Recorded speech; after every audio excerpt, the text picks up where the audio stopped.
यदि तुम्हारे जीवन में विपत्ति, दुख और संकट घिर जाए तो भगवान को कोसना नहीं, इसलिए बता रहे ये वो स्थिति प्रदान करने के लिए है जो तुम कभी किसी साधना से नहीं प्राप्त कर सकते। दुखान्य और सुखानी, जब दुख आए तो जान लेना कि सच्चे सुख की प्राप्ति का अवसर आ गया है। एक श्रीमद् भागवत में प्रसंग है तितिक्षु ब्राह्मण का।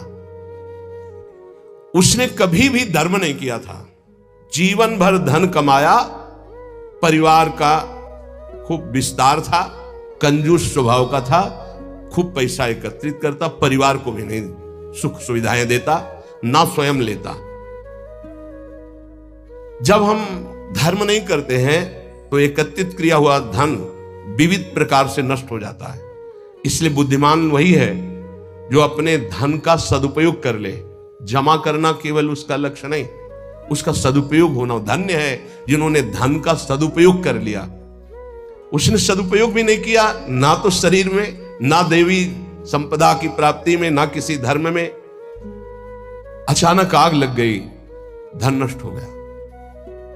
परिवार वाले वैसे ही घृणा करते थे क्योंकि सुख सुविधा साफ छोड़ दिए, उसे निकाल दिए घर से। संपत्ति का नाश, कोई मित्र नहीं, कोई व्यवहारी नहीं। बड़ी अद्भुत घटना श्री कृष्णचंद्र जी उद्धव जी को सुना रहे। अब उसके मन में आया कि अरे पूरा जीवन जिस परिवार के लिए कोई मेरा नहीं, जो धन कमाया वो तो भस्म हो गया, अब क्या? शरीर तो वृद्ध है, अब क्या?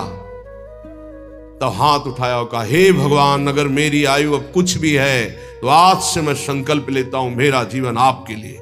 और इतना बड़ा महात्मा हुआ कि भगवान उसका यश गा रहे, पर देख लो उसके लोग उसको थूकते, पीटते, मारते, उसको सह करके वो ऐसा ब्रह्म ऋषि बना कि भागवत में उसकी चर्चा है।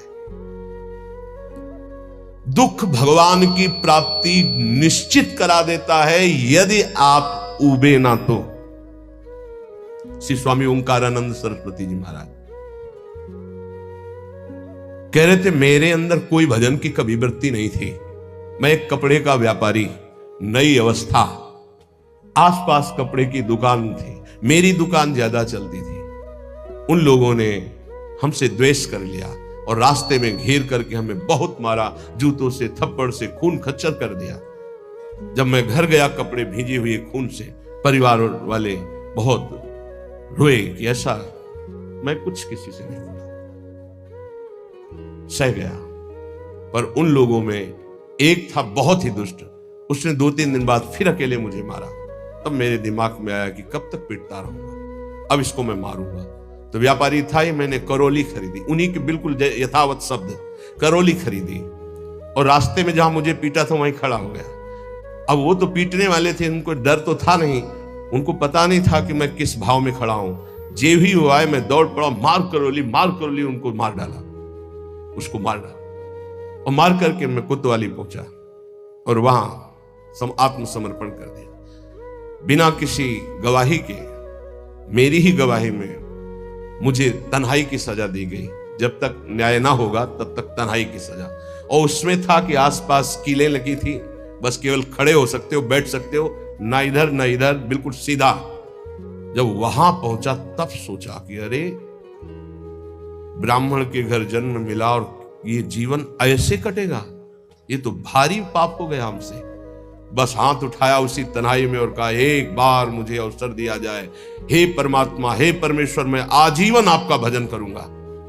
ब्याह हुआ नहीं था, अब निकलने का कोई साधन नहीं। कुछ दिन तन्हाई के बाद जब बाहर उनको बैठाला गया, उन्होंने संकल्प किया, न पानी पीऊंगा, न भोजन पीऊंगा, प्राण त्याग दूंगा। अगर जीवित रहा और मुझे मुक्त अवस्था मिल गई तो मैं आजीवन संन्यास लेकर भगवान का भजन करूंगा।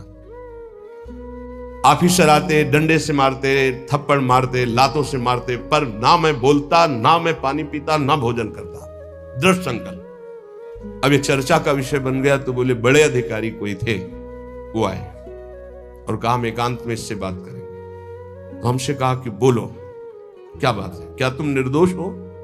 तुम्हें फंसाया गया है? तुम स्पष्ट बता दो, मैं तुम्हें वचन देता हूं कि मैं तुम्हारा सहयोग करूंगा।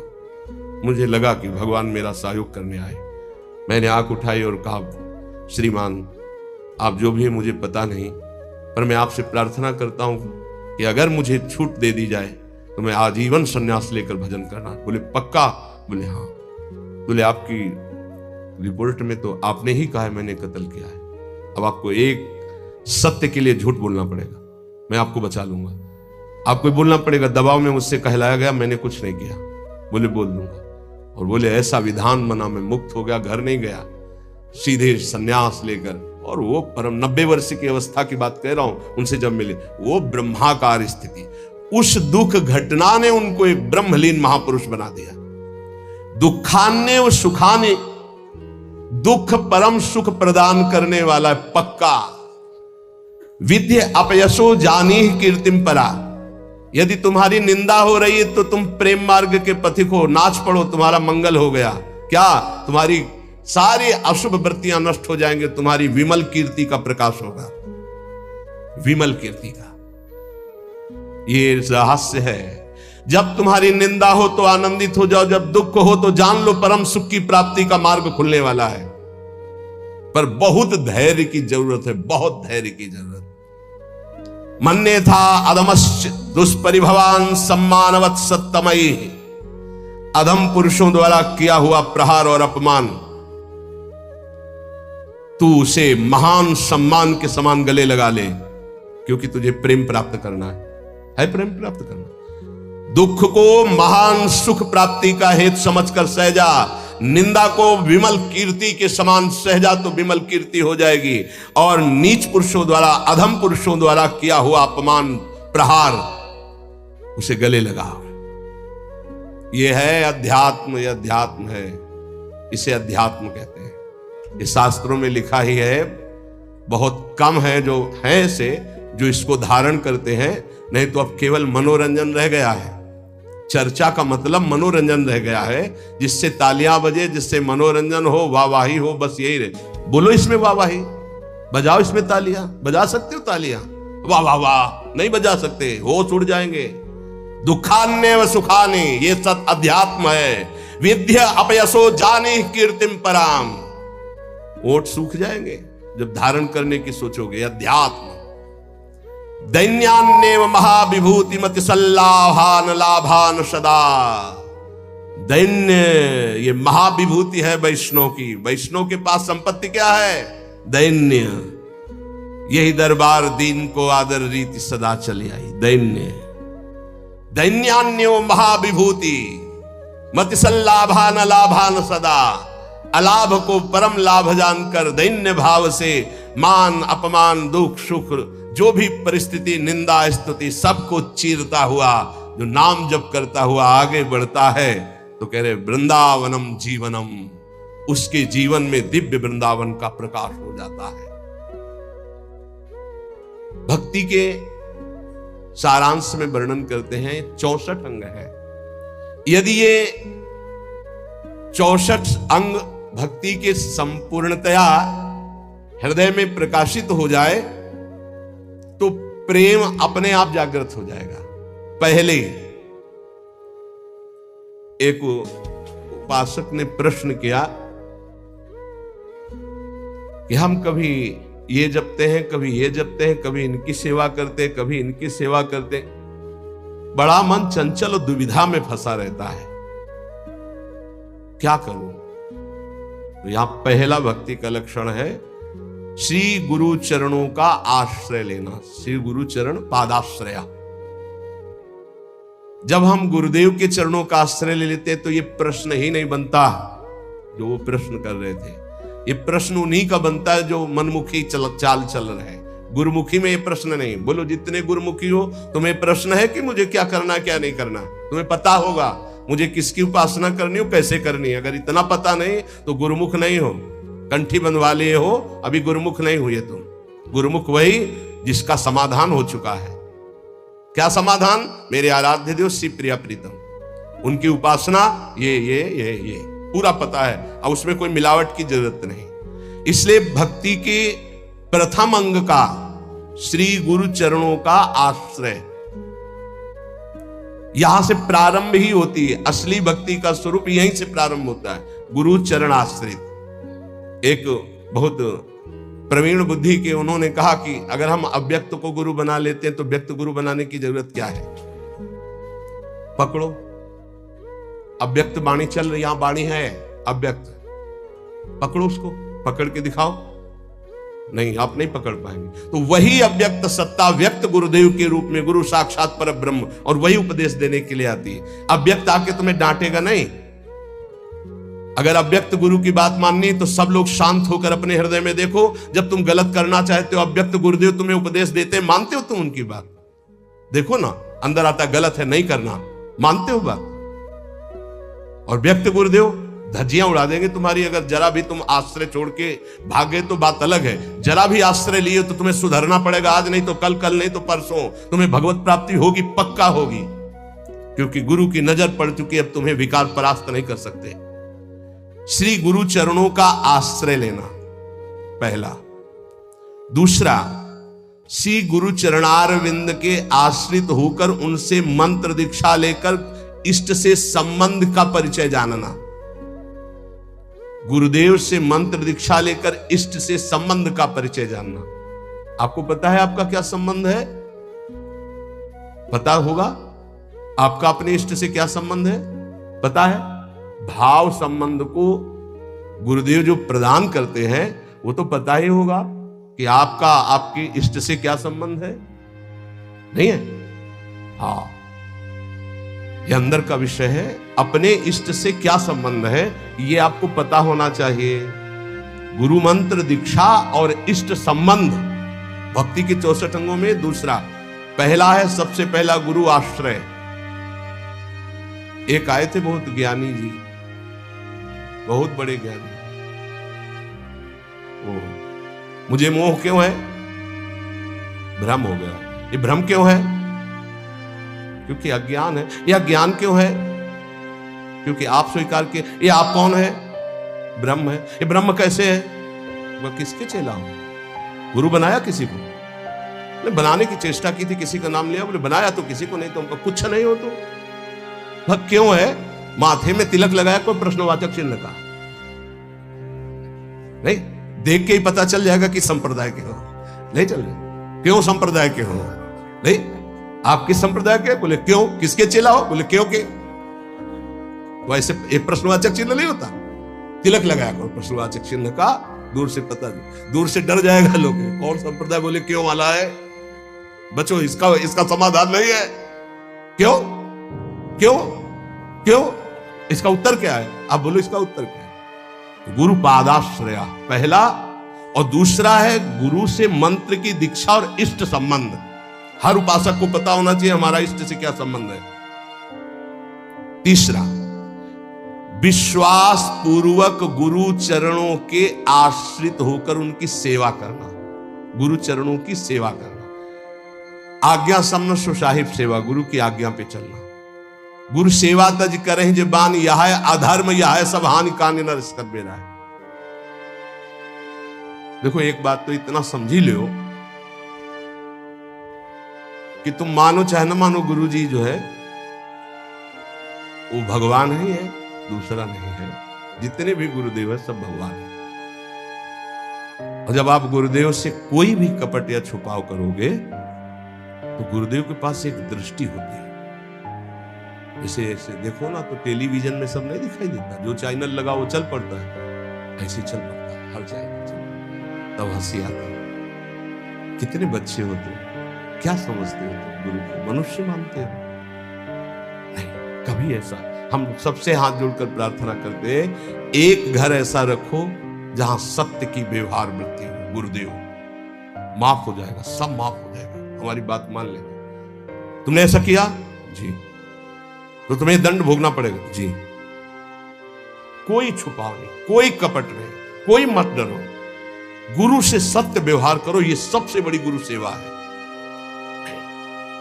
गुरु ते कपट मित्र ते चोरी, या हो निर्धन या हो कोढ़ी। ये हम संतों की भाषा कह रहे हैं। कुष्ठ रोग से ग्रसित हो जाता है आगे चलकर जो गुरु से छल कपट करता है। ध्यान रखना, निर्धनता, भजनहीनता, ये सब उसके जीवन में आ जाएगी। ये सब 2 मिनट का काम, माया का 2 मिनट का काम है। ये फूलो मत, भूलो मत, सावधान।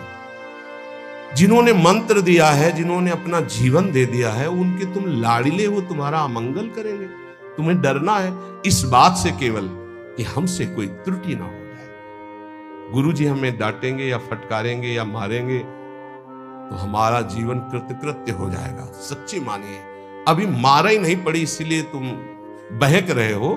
एक बार माया की मार तो बहुत खा चुके हो तुम।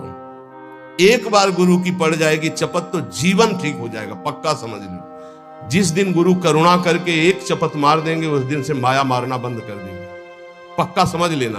वो बड़े भाग्यशाली हैं जिनको गुरु की डांट और चपत लगती है। मनमानी आचरण करके ऐसा मत करना कि अब चपत खानी ही है कुछ ऐसा करे कि नाराज हो जाए तो फिर दिन भर नाराज ही बने रहेंगे। इतने हैं, अगर हमसे कोई गलती होती है और गुरु हम पर नाराज होते हैं, चपत मार देते हैं, तो माया की चपत से मुक्त हो जाओगे, पक्का। डरना नहीं, डरो इस बात से कि कहीं हमारे और गुरु के संबंध में कोई बीच में ना आ जाए, बस ये बात, कहीं दरार ना पड़ जाए। और जो डर होता है वो माया जनित, हम डरते नहीं। नरसिंह भगवान से सब डर रहे थे, प्रहलाद जी डरे क्या? दौड़ के गोद में हमारे गुरुदेव है, हमारे माता पिता है, हमारे मित्र हैं, हमारे प्रीतम है, हमारे स्वामी, यही सब है। तुम्हें माता च पिता तुम्हें बंधुश्च सखा तुम्हें। तो गुरुदेव के प्रति निष्कपट निश्चल भाव रखना, इससे बड़ी कोई सेवा नहीं है। विश्वास पूर्वक गुरुदेव के चरणों की सेवा करना 64 भक्ति अंगों में, ये 3 तो केवल गुरुदेव में है। गुरुदेव के चरणों का आश्रय, गुरुदेव से प्रभु के मंत्र की दीक्षा और प्रभु से संबंध की जानकारी, तुम्हारा ये संबंध प्रभु से, विश्वास पूर्वक गुरु चरणों की सेवा, तीसरा। चौथा, जिस मार्ग में बड़े बड़े महापुरुष चले आए हैं उसी मार्ग का अवलंबन लेना। कोई नया स्थापित मार्ग नहीं, आचार्य परंपरा से होना चाहिए। लाखों इस परंपरा में सिद्ध रसिक हो गए हैं, लाखों, एक दो नहीं, लाखों, जो भगवत प्रेम में मत वाले। ये जो हमारी वैष्णव परंपरा है वो 4 संप्रदाय है। इसके अलावा ये निकुंज की जो उपासना है ये अलग है। जो 4 संप्रदाय हैं उसमें श्री जी की, लालजू की सम्यक उपासना है, पर श्री जी के चरणारविंद की ठसक से जो निकुंज की उपासना है, वृंदावनाधीश्वरी की, ये निकुंज से आई हुई सखियां हैं जो आचार्य रूप में आकर के इस रस को प्रदान करती है। बड़े बड़े महाभागवतों द्वारा परिग्रहित मार्ग का ही अवलंबन करना। ऐसी जगह कभी ना जुड़े जहां आचार्य परंपरा ना हो। ध्यान रखो, परंपरा देखनी चाहिए, आचार्य परंपरा देखनी चाहिए। यहाँ राधैवेष्टम संप्रदाय करता आचार्यो राधा मंत्रदा सद्गुरुश्च मंत्रो राधा यश्च सर्वात्मनैवं वंदे राधा पाद पद्म प्रधानम श्रीत हरिवंशम। 5वां, गुरुदेव से भागवत संबंध में पूर्ण जानकारी होनी चाहिए। भागवत धर्म हमारा क्या है, जिस धर्म में हम दीक्षित हुए, हमारा कर्तव्य क्या है, हमारा लक्ष्य क्या है, हमारी दिनचर्या क्या होनी चाहिए। 6वां, अपने आराध्य देव की प्राप्ति के लिए भोगों का त्याग कर देना।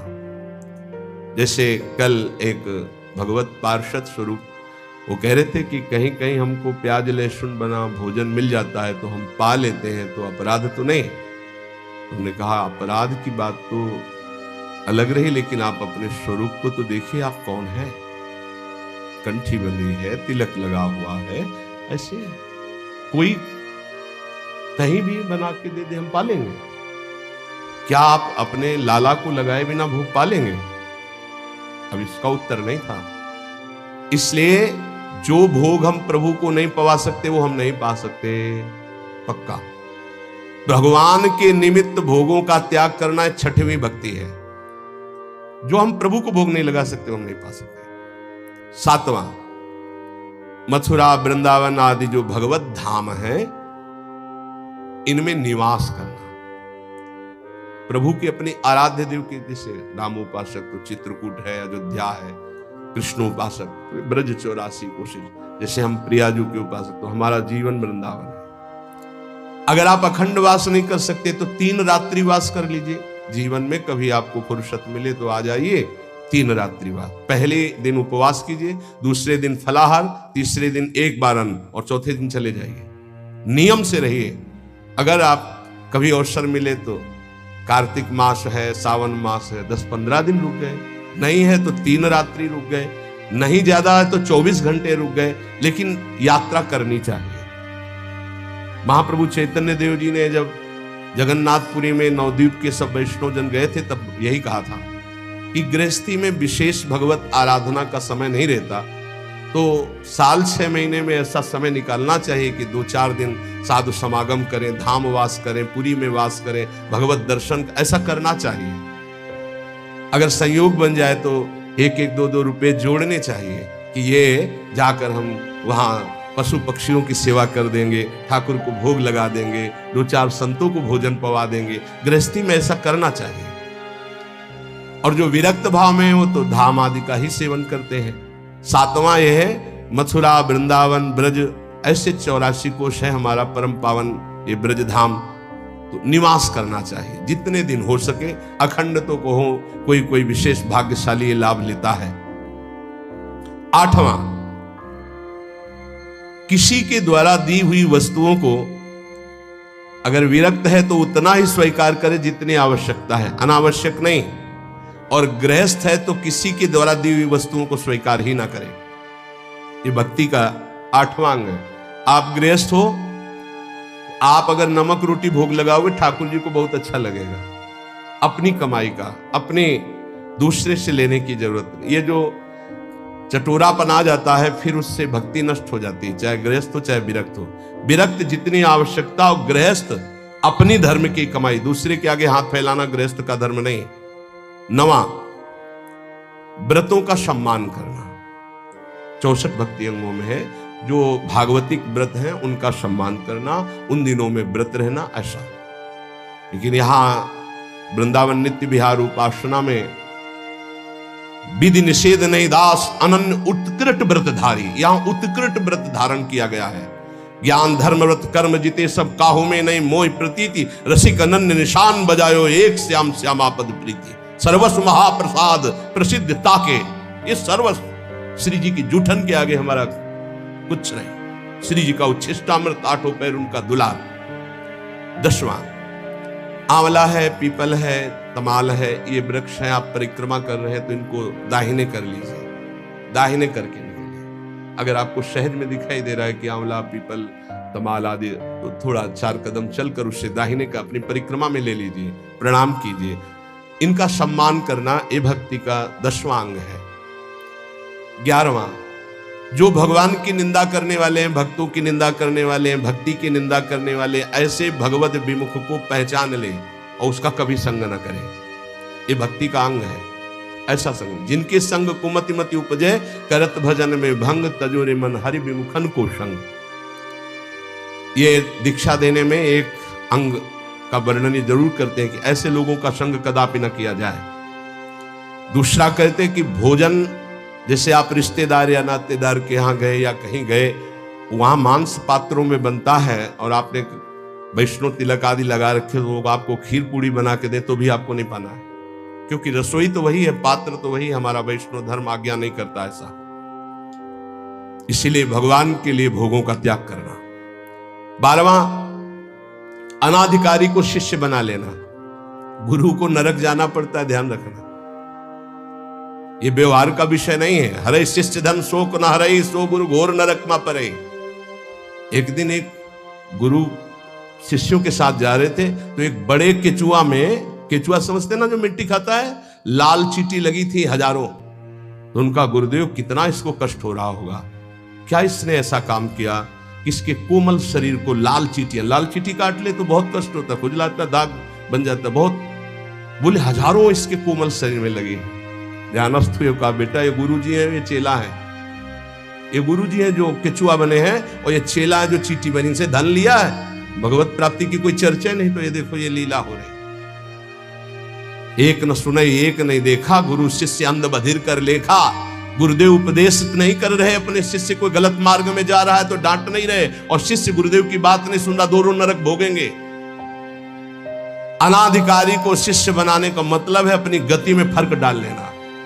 इसलिए आरत अधिकारी जब पावे गूढ़ तत्व, ये व्यवहार का विषय नहीं कि आपके व्यवहार से हम दीक्षा दें, ये डायरेक्ट सीधा है। हमें अनुकूल लगा तो देंगे, हमारे धर्म के अनुकूल नहीं लगा तो कोई व्यवहार का विषय है, ये धर्म का विषय है, ये जीवन का विषय है। तुम थोड़ी नरक में हमारी रक्षा करोगे, हम तुम्हारी नरक में रक्षा करेंगे। हमारे अनुकूल चलना होगा, जो धर्म का आचरण है। अनाधिकारी को शिष्य बनाने का मतलब है गुरु अपने नरक का निमंत्रण कर देना, या तो सभा में मना कर दे। सेवा विचारम नामक ग्रंथ, उसमें हमने पढ़ा था कि यदि शिष्य आज्ञा का पालन नहीं करता अनाधिकारी, तो सभा में खड़े होकर के उसका त्याग कर दे, बता दे कि हम त्याग करते हैं, आज के बाद स्वीकार नहीं है शिष्यत्व इसका, हमारी आज्ञा का उल्लंघन, तो आप बच जाओगे, नहीं तो भोगना पड़ेगा। 13वां, भक्ति के विरोधी ग्रंथों का कभी अवलोकन न करें। कॉमिक्स पढ़ रहे हैं, ये पढ़ रहे हैं, वो देख रहे हैं, ये देख रहे हैं, ये करते हैं, वो गेम खेलते। अरे यार, राधा राधा राधा राधा राधा, कृष्ण कृष्ण कृष्ण कृष्ण कृष्ण, इसमें समय लगाना है कि उसमें लगाना है? मजीरा उठाओ, 1 घंटा कीर्तन करो, भागवत उठाओ, 10 अध्याय पाठ करो, गीता जी उठाओ, उसका ये भगवत मार्ग भाई। भगवत विरोधी भावों को नहीं, भगवत विरोधी ग्रंथों को नहीं। 14वां, जिससे हमारी भक्ति में बाधा पड़े ऐसे कभी कार्य ना करें। बड़े बड़े व्यवहारिक कार्य, बड़े बड़े सामाजिक कार्य, बड़ी बड़ी सभाएं जिससे हमारा भजन छूटे, ठीक। पूज्य पंडित गया प्रसाद जी महाराज गिरिराज वाले, तब माना जाएगा कि आपका भजन हुआ जब बड़े से बड़े शुभ कार्य के अनुष्ठान का मन न चले। सच्ची मानिए, महा उत्सव है यदि आप भगवत स्मरण कर रहे हो, इससे बड़ा कोई उत्सव नहीं। हर समय धीमी धीमी मधुर मधुर भगवान की नाम ध्वनि अंदर उठ रही, आप सुन रहे हैं उसे, उसी का चिंतन कर रहे हैं, इससे बड़ी कोई उत्सव की वृत्ति नहीं। भावोत्सवेन भजताम रसकाम धेनुम तम राधिका चरण रेणु महम स्मरामि। चाहे वो ज्ञान मार्ग हो, चाहे भगवत भक्ति का मार्ग हो, जब तक संसार का चिंतन है तब तक न ज्ञानी है न वो भक्त है। और भगवत चिंतन, इससे बढ़कर के कोई स्थिति नहीं है। भगवत प्राप्ति के लिए किसी भी चंदे की या किसी भी सहयोग की जरूरत नहीं है। वो हृदय से भगवत स्मरण करे, इसी से भगवत प्राप्ति होती। आप गीता जी और भागवत जी सब उठा करके देख लीजिए। अनन्य चिंतयन्तो माम अनन्य चेता सततम, जगह जगह अनन्य चिंतन। ये दूसरे के द्वारा नहीं होता, ये अपने द्वारा होता है, ये पैसे से नहीं होता है, ये बार बार अभ्यास से मन लगाने से होता है। 15वां, यदि आपके घर कोई अतिथि साधु महात्मा आ गया है, भारी व्यवस्था नहीं है आपके पास, माना तो आज अपना भोजन दे दीजिए, उसमें कंजूसी मत कीजिए। आप अपने किसी उचित व्यवहार के लिए अर्थ ले जा रहे हैं, कोई बीमार तड़प रहा है, आप कष्ट सह लीजिए, वो पैसे से दवा उसको दे दीजिए। ये पूज्य गुरुदेव भगवान के श्रीमुख के वचन। प्राप्त सेवा का कभी भी त्याग नहीं करना चाहिए, वो भगवान की कृपा से आध्यात्मिक उन्नति के लिए होती। प्राप्त सेवा, आप जा रहे हो, कोई बहुत कष्ट से पीड़ित पड़ा है, आपको आवश्यकता है उसकी सेवा, आप बैठ जाओ, उसकी सेवा करो। नहीं कुछ है तो तन से सेवा करो, कपड़े से हवा करने लगो, पानी पिला दो, फिर उस समय जरूरत है तो 4 से याचना करके उसको आप औषधि दिला दो। उचित व्यवहार में, सेवा में किसी भी तरह का कुविचार या कृपणता ना होने पावे। अरे ऐसे तो सब पड़े ही रहते, नहीं। प्राप्त से भगवान ने तुम्हें सेवा दी, उस समय करो। कोई आपके घर आ गया तो वक्र दृष्टि से मत देखो, ए तो साधु महात्मा है, ऐसे नहीं। भगवान आए, तुम्हारे पापों का नाश हो जाएगा मंगल के लिए। अगर वो रोटी मांग रहे, भोजन मांग रहे, आप दौड़ कर जाइए, दरवाजे पर उनको भिक्षा दीजिए। सच्चा महात्मा कभी घर में नहीं घुसेगा, ये ध्यान रखना। ऐसे नहीं घुसेगा कि आपके गेट को लांग कर अंदर भिक्षा में जाए, ऐसा कभी नहीं, सिद्धांत नहीं। जो सच्चे मार्ग का पथी को दरवाजे पे ही राधे श्याम बोलेगा, वो अंदर आ ही नहीं सकता, तुम्हें निश्चिंत रहना है। और जो अंदर आने की बात चेष्टा करे तो आपकी श्रद्धा, आपका परिचय है तो ठीक है, नहीं तो अनुमति नहीं है, पक्का। इसमें कभी धोखा नहीं खाओगे। जो सच्चे मार्ग का पथिक, उसको गुरुजन शिक्षा देते हैं, भिक्षा गेट के बाहर ही ली जाती है। भिक्षा कभी ऐसा नहीं कि आंगन में जाके मांगी जाती हो, कभी नहीं हो। जो आंगन में जाने की चेष्टा करे वो आपका परिचय हो तो ठीक है, आपका विश्वास तो ठीक है, अन्यथा हमारे शास्त्र आज्ञा ऐसा नहीं है। कभी कोई भिक्षा के लिए आ जाए तो अपना भोजन दे दे, लेकिन उसका तिरस्कार ना करे। अगर आप में इतनी भी श्रद्धा नहीं तो 2 बातें तो कर ही सकते हैं। राधे श्याम, वो कह रहा है हमें अमुक चीज चाहिए, असमर्थ हूं, आप जल पी लीजिए, मृदु वचन बुला दीजिए, ऐसे शब्दों बोलिए कि उनको बचने का दरिद्रता। आपको नहीं देने की सामर्थ्य, आप मना कर दीजिए। लेकिन कटु वचन और रुद्र दृष्टि अगर अतिथि के प्रति की गई तो सारा आपका पुण्य नष्ट हो जाएगा, सारा पुण्य नष्ट हो जाएगा। यह धर्मशास्त्र के अंतर्गत की बात है। उचित व्यवहार, उचित सेवा का अवसर आया, उसमें कंजूसी मत कीजिए, देने में संकोच नहीं होना चाहिए। अब हमारा फिर क्या होगा? वो विश्वंभर देख रहा है, बहुत सुंदर व्यवस्था करेगा। आज तक जिसने साधु सेवा की, भगवान की प्राप्ति हुई, भगवान की कृपा प्राप्ति हुई। कभी ऐसा नहीं हो सकता कि संत सेवा वाला, कभी नहीं हो सकता। श्री जी उसके वैभव, उसके सेवा में उपस्थित, भगवान उपस्थित है। त्रिलोचन जी के यहाँ संत सेवा में स्वयं भगवान श्री हरि अंतर्यामी बन नौकर बन करके चले गए। तो ये कभी ना सोचो कि भिक्षुक को, साधु सेवा को अगर हम स्वीकार करेंगे तो हमारा कुछ चला जाएगा। नहीं नहीं, एक का वो लाखों देता है, ऐसा महान है उनका मालिक। भक्त का ये 15वां लक्षण है 64 अंगों में कि आए हुए प्राप्त अतिथि सेवा, संत सेवा या किसी की ऐसी परिस्थिति, उसमें कंजूसी ना करे, वो बड़े भाव से सेवा करे। 16वां, कुछ भी नष्ट हो जाए शोक ना करे। शोक क्यों ना करे? हमारी बड़ी कीमती वस्तु नष्ट हो गई तो जिसने अनंत ब्रह्मांड बनाया, मेरा स्वामी जिस समय चाहेगा वो उससे बड़ी कीमती वस्तु दे देगा, मैं शोक क्यों करूं? दूसरा, क्रोध न करें। क्रोध होता है कामना से। जब हमारी कामना की पूर्ति में बाधा लगता है तो कामा संजायते क्रोधा।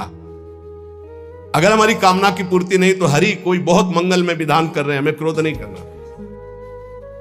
अगर कोई हमारा अपमान कर रहा है तो हरि बहुत कृपा कर रहे हैं, मेरे देहाभिमान को गलित कर रहे हैं। अगर कोई हमारी निंदा कर रहा है तो हमारे पापों को नष्ट कर रहा है। उससे जैसा हमारा प्यारा मित्र कौन हो सकता है? तो हमें क्रोध बनता ही नहीं किसी पर करने को।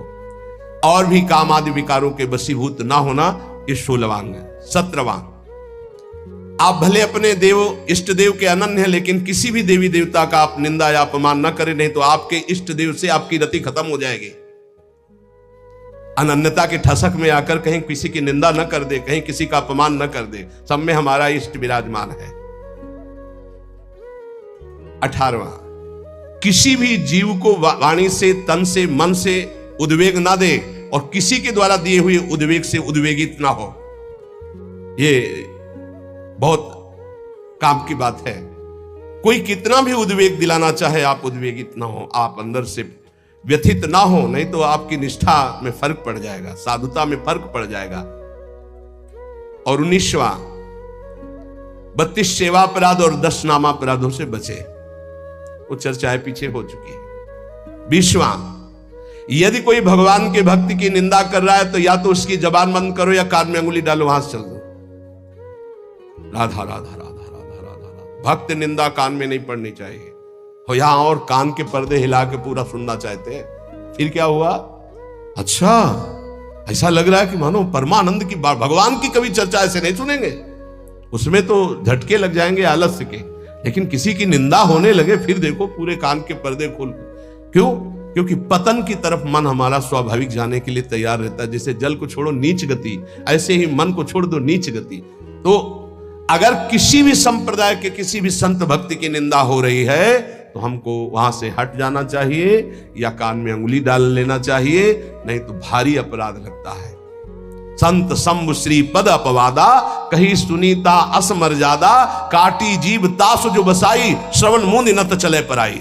किसी भी संत भक्त महात्मा की निंदा हो रही और सभा में आप बैठे तो आप पाप के अधिकारी होंगे, आप हट जाइए, तुरंत हट जाइए। हरिहर निंदा सुनई जे काना, पाप लगे गौ घात समाना। गौ हत्यारे को जो दुर्गति होती वही भगवान और भगवान के भक्तों की निंदा सुनने वाले की होती है, करने वाले की होती है। दोनों अपराधी माने जाते हैं। 21वां, गुरु दीक्षा लेकर तिलक मुद्रा वैष्णव चिन्ह ना धारण करना, यह अपराध है। धारण करना चाहिए। अगर दीक्षा ले ली है, देखो हर आचार्य तिलक धारण करते हैं। आद्य गुरु भगवान शंकराचार्य, निम्बारकाचार्य, हर वैष्णव जन चाहे जिस मार्ग के पथिक हो, सब तिलक धारण करते हैं, सब कंठी धारण करते। वो रुद्राक्ष, ये तुलसी जी की कंठी धारण करते हैं। ज्यादा सिद्धावस्था नहीं झाड़नी चाहिए। इष्ट तिलक लगाते हैं, आचार्य लगाते हैं, गुरुदेव लगाते हैं, और हम इतने ऐसे देखने को प्रमाद स्थिति मानी जाती है। सिद्धावस्था, सिद्धावस्था जब तुम्हें भोजन की याद न रहे, तुम्हें शौच लघु शंका की याद न रहे, तुम्हारी दिनचर्या अस्त व्यस्त है, तुम्हें पता नहीं, तुम भगवदाकार वृत्ति में डूबे हुए, अवधूत स्थिति है, वो बात अलग है। उसके लिए लिखा, लिखंति भुजमूल तो न खलु शंख चक्रादिकम विचित्र हरि मंदिरम न रचयन्ति भालस्थले लसत तुलसी मालिकाम ददति कंठ पीठे नवा गुरुर भजन विक्रमात् को ईते महाबुद्धया। वो ऐसी स्थिति को प्राप्त महापुरुष शरीर की सुध नहीं तो तिलक कौन लगावे, कौन कंठी बांधे, कौन दर्पण देख करके लगावे, लेकिन इतनी है स्थिति तो तिलक लगाओ। ऐसी स्थिति जो आचार्य स्वयं धारण करते हैं, तिलक गुरुदेव धारण करते हैं, तो बिना तिलक के 1 मिनट भी नहीं रहना चाहिए। जैसे सुबह आते तो पहले पूरे शरीर में रज और सूखी बट्टी से तिलक की रचना, क्योंकि उस समय नहीं होता कि हम बैठ कर फिर आकर यहाँ तिलक रचना करके ऐसे। अगर हमारे पास समय तो हम चाहे सूखी रज से ऐसे तुरंत तिलक बनावे, वो दिखाई नहीं देगा, पर 12 तिलक लगा के ही आगे बढ़ना चाहिए। स्नान के तुरंत बाद तिलक की रचना होनी चाहिए। और कंठी एक इष्टा में रख लेनी चाहिए, कभी ये टूटे तो तत्काल कंठी बांध ली, गुरु प्रदत्त प्रसादी करवा के रख लेनी चाहिए। वैष्णव चिन्हों को जरूर धारण करना चाहिए, माला मुद्रा आदि। 22वां है प्रभु के नाम अक्षरों को मस्तक पर हृदय पे धारण करना। इसको इस रूप में ना ले कि जैसे लिखने में नाम अक्षर, ये नाम अक्षर माला धारण किए तो हम सोच के समय से उतार देते हैं। नाम अक्षर है हमारे इष्ट के, हमारे आराध्य देव के नाम अक्षर है। आराध्य देव का, गुरुदेव का नाम रूप विराजमान है, छाती से लगा रहता है। पर जब हम शौच आदि क्रिया करते तो इनको हम पवित्र स्थान में या अपने आस जो सैया है सिराने रख देते हैं या ऐसे उच्च स्थान पर रख देते हैं। अगर हम राधा नाम मस्तक पर लिखें इसके अनुसार, अगर इसको हम इस भाव में अर्थ लेते हैं कि प्रभु के नामाक्षरों को शरीर पर धारण करना, ये है। हम राधा नाम बाजूबंद बांध सकते हैं, राधा नाम लिखकर हृदय में धारण किए हुए, पर हम सोच के समय उतार देते हैं। अगर हम अक्षर बनाते हैं यहाँ, तो हम जब स्नान करेंगे तो हमारे अधोअंगों में और पैरों में हो जाएगा। हमारी श्रद्धा कहती है कि हमें ऐसा नहीं करना चाहिए, क्योंकि वही नाम हमारे सिंहासन में बैठ, वही नाम हमारा आराध्य देव, और उसी नाम को जब हम नहाएंगे स्नान करेंगे तो वो हमारे अधोअंगों में होते हुए पैरों तक जाएगा। ऐसा हम बर्दाश्त नहीं कर सकते, क्योंकि हम उसी नाम का चरणामृत ऐसे लेते हैं कि कहीं एक बूंद भी जमीन पे ना गिरने पावे। तो हमें जो इसका भाव है कि भगवान नामों का जो अंकन, वो ऐसे भगवान नाम की माला धारण करना, भगवान नाम को ऐसे हृदय में धारण करना, जैसे हमारे बिजली बाबा भगवान नामों का मुकुट धारण करते हैं, भगवान नामों के अक्षरों का, ऐसा बाहर से ऐसे धारण कर लिया, उतार के रख के शौच स्नान आदि करके फिर धारण कर लिया। अभी एक महावैष्णव आए हुए थे महाराष्ट्र से, ठाकुर जी को अपने ऐसे मस्तक पर धारण किए हुए थे, ये गोपाल जी को ऐसे लिए हुए, हर समय प्रसाद पाने के लिए जब बैठे तो सामने ठाकुर जी विराजमान। ऐसे जो महापुरुष धारण करते हैं उनकी श्रद्धा, उनका भाव, लेकिन हमारा आज तक भाव ऐसा, वो घबराहट पैदा हो जाती है कि नाम का जो धोवन चरणों में जाएगा वो बिल्कुल ठीक नहीं। जैसे कुछ भावुक जन अपने हाथों में या ऐसे टेटू में भगवान नाम लिखवा लेते हैं, भगवान रूप बना लेते हैं, और जब शौच आदि होते हैं उन्हीं हाथों से ये बिल्कुल ठीक नहीं है।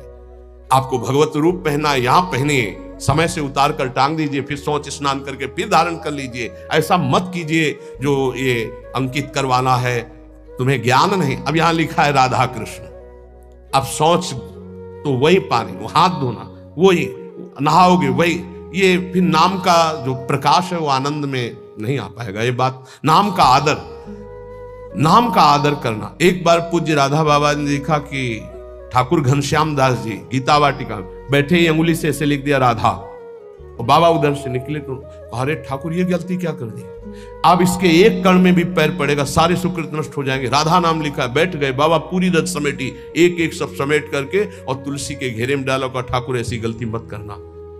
नाम को जो पहचान गए, नाम को जो जान गए, वो नाम ही को अधीन कर लेते हैं। इसलिए नाम का आदर करना है, पर ऐसे लिखना, ऐसे धारण करो। हम कह रहे हैं पूरे नाम की माला बनाकर ऐसे बांध लो, नाम के बाजूबंद बना लो, नाम के कुंडल बना लो, नाम के कंठहार बना लो, लेकिन नाम को अगर हम अंकित करते हैं तो धुलकर हमारे अधोअंगों में जाता है। ये हमारी पर्सनल, हमारे हृदय की भावना है। तो जो इसमें अक्षर में लिखा है कि भगवान नाम के अक्षरों को शरीर पर धारण करना है, तो अंकित करा करके, जैसे तुलसी जी पर है, तमाल जी पर है, कदम्ब जी पर है, फिर हम उसको धारण करते हैं। 23वां प्रभु को निवेदित माला, पुष्प, तुलसी आदि का बड़े आदर के साथ सेवन करना।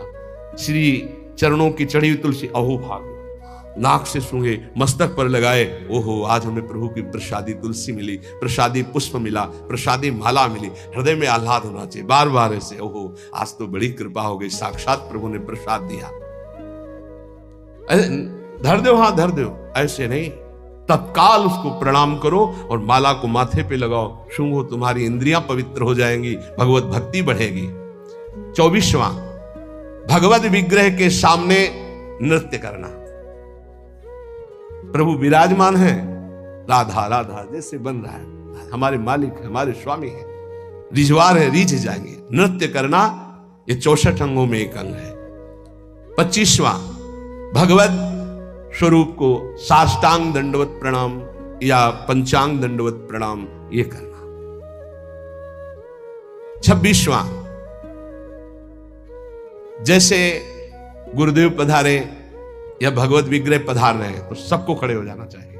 जैसे अपनी श्री जी श्रृंगार ग्रह से पधार रहे हैं या मंगला में शयन ग्रह से पधार रहे हैं तो सबको खड़े हो जाना चाहिए। श्री जी पधार रहे हैं, गुरुदेव पधार रहे हैं, खड़े हो जाना चाहिए। भगवत विग्रह का, गुरुदेव का अभ्युत्थान, उनको देखकर खड़े हो जाना है, सम्मान करना, ये भक्ति का 26वां अंग है। 27वां, आप देख रहे हो कि चाव जा रहा है, चाव कहते हैं ठाकुर जी की शोभा यात्रा।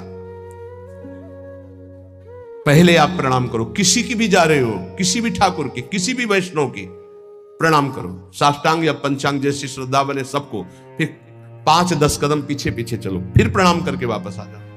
ये वैष्णव मर्यादा है, ऐसा नहीं देखा है उन संप्रदाय वैसे सारे सुकृत नष्ट हो जाएंगे, इसीलिए भक्ति बढ़ती नहीं।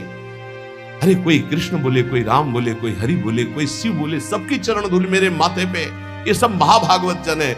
ये जो दृष्टि रखते हैं ना ऐसे होते हैं किस संप्रदाय के, ये पुण्य नष्ट हो जाएंगे। कोई भी भगवत विग्रह, जैसे कोई भक्त है अपने ठाकुर जी को माथे पे विराजमान किए, प्रणाम करो, 5 कदम उसके साथ चल दो, नाम कीर्तन हो रहा है तो अपना मंत्र जपते हुए साथ चल, फिर प्रणाम करो, वापस आ जाओ, इससे कृपा प्राप्त होगी। प्रभु के चाव या सवारी के पीछे कुछ कदम चलना, अगर बहुत समय है तो आप साथ चल रहे तो 5 कदम तो चल ही सकते हैं। 28वां, प्रभु के श्री विग्रह के दर्शन के निमित्त जाना। बिहारी जी, राधा रमण, राधा वल्लभ, यहां तो घर घर ठाकुर तुलसी सेवा। प्रभु के मंदिरों, और अगर आपका शरीर स्वस्थ है तो सवारी मत लीजिए, आपका शरीर स्वस्थ है तो नंगे पैर जाइए। यहां तो सिर भर जाऊं उचित असमोरा, मेरे प्रिया प्रीतम का धाम है, उनके दर्शन करने जा रहे, मंत्र जप करते हुए नंगे पैर, यहां कोई कांटे थोड़ी बिछे, मार जूता और चप्पल पहनकर चलना। सही बात, बड़ा दुर्भाग्य है अगर ये पहनकर अपने को चलने को होता है। ये तो डॉक्टर मना किए कि वैसा ऐसा नहीं तो जीवन भर हो गया नंगे पैर ही रहे। जो सुख मिलता है रज स्पर्श से पादुका, ये दुर्भाग्य है। प्रभु के मंदिर कम से कम, कोई कई तो सीढ़ियां भी चढ़ जाते हैं पादुका से, क्या करें, नहीं तो पादुका पहने दर्शन करें। अरे प्रथम सीढ़ी में पैर रखने के पहले तो पादुका उतार दे कहीं। अगर तुझे पादुका में चित्तवृत्ति लगी रहेगी तो पैर के ही मत जा। क्या कांटे बिछे हैं प्रभु के धाम में, मंदिर में दर्शन करने, इतना तो कर ले। 29वां, प्रभु के मंदिर में दर्शन करके 4 प्रदक्षिणा करना। अगर समय नहीं तो दाहिने करते हुए जाओ, दर्शन करके निकल जाओ। समय है तो 4 प्रदक्षिणा कर लेनी चाहिए, ये बहुत लाभ प्राप्त होता है। 4 प्रदक्षिणा हमारे श्री प्रिया प्रीतम जी की होती है। 30वां, प्रभु के श्री विग्रह विराजमान करना और उनकी सेवा करना, ये वैष्णव धर्म है। सबके पास सेवा होनी चाहिए, चाहे नाम सेवा हो, चाहे रूप सेवा हो, छवि सेवा हो, श्री विग्रह सेवा हो, सेवा होनी ही चाहिए। क्योंकि बिना सेवा किए मानसिक सेवा में प्रवेश नहीं, और बिना सेवा के आप जी कैसे सकते हैं, पानी कैसे पीते हैं, भोग कैसे पाते हैं, जब भोग लगा लेते हैं तब पाते हैं। तो प्रगट में सेवा हर वैष्णव के पास होनी चाहिए, चाहे राधा नाम की ही सेवा क्यों ना हो। 31वां, प्रभु के लिए परिचर्या करते हुए पंखा डुलाना, चंवर डुलाना, माला गूंथना, चंदन घिसना, जहां प्रभु विराजमान हुआ सोहनी लगा करके पोछा लगाना, विविध प्रकार की भोग तैयारी करना, ये विविध प्रकार की जो परिचर्या है ये बहुत बड़ा लाभ प्रदान करती है। इसी परिचर्या के बल से अम्बरीश जी की रक्षा में सुदर्शन चक्र था। चक्रवर्ती सम्राट होते हुए स्वयं पोछा ठाकुर जी के लिए लगाते थे, स्वयं परिचर्या करते थे। ये छोटी मोटी बात नहीं जो आप पंखा करते हो, चवर करते हो, श्री जी की सेवा में हो। साक्षात श्री जी ने स्वीकार किया है, चाहे वो कोई गेट सेवा में हो, चाहे वो सब श्री जी की सेवा में। सेवा परिचर्या से आराध्य देव को अधीन किया जाता है।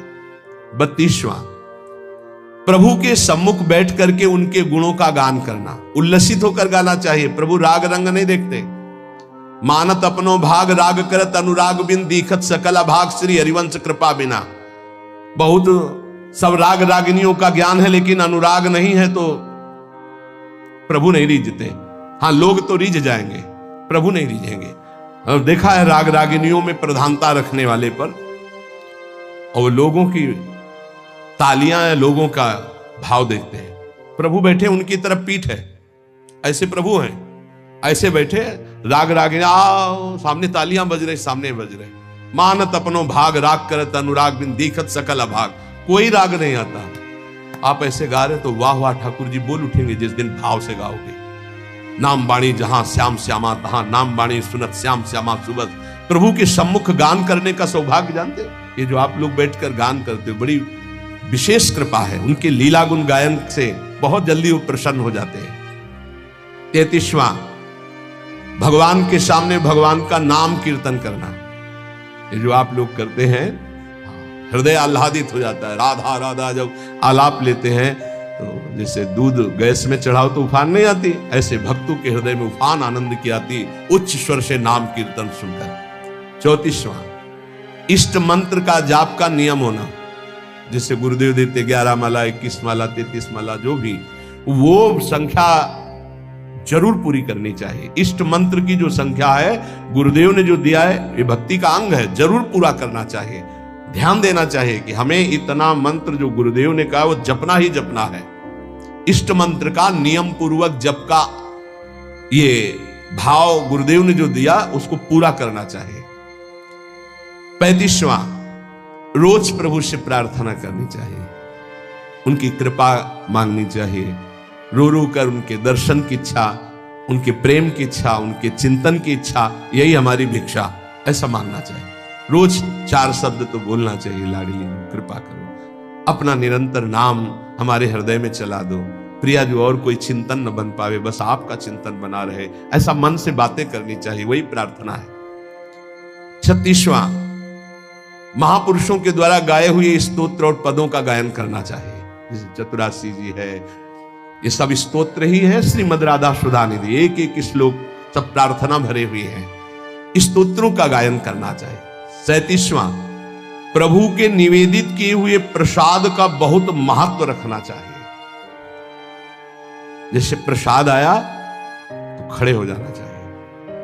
भगवत प्रसाद आया, प्रणाम करके हाथ में जो तत्काल पाना चाहिए, तत्काल। प्रसाद की महिमा चाहे किनका रख, तत्काल वैसा नहीं, रख दो फिर पा लेंगे समय आने पर, अभी हमारे पास समय नहीं, ये अपमान हो गया प्रसाद। भगवत प्रसाद का सबसे पहला सम्मान, माथे पे लगाओ, प्रणाम करो। अगर आप बैठे हो प्रसाद आया तो खड़े हो जाओ, पहले प्रसाद का सम्मान करो, भगवत स्वरूप मानना।